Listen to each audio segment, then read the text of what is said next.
देशभरातील 1,46,145 किलोमीटरच्या कुठल्याही रस्त्यावर आणि महामार्गावर आणि त्यावरील 1,063 टोल नाक्यांवर आता तुम्हाला वर्षभरात केवळ 3,000 सुसाट प्रवास करता येणार आहे. होय, तुम्ही जे ऐकलंय ते अगदी खरं आहे. केंद्रीय मंत्री नितीन गडकरींनी सर्व वाहन चालकांसाठी एक मोठी खुशखबर दिली आहे.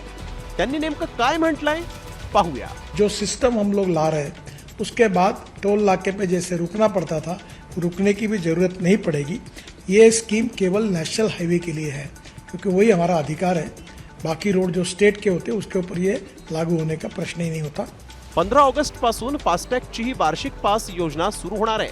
या नव्या योजनेमुळे वाहन चालकांची जवळजवळ 7 ते 10 हजारांची बचत होणार असून प्रति टोल केवळ 15 रुपये इतकाच टोल वाहन चालकांसाठी लागणार आहे.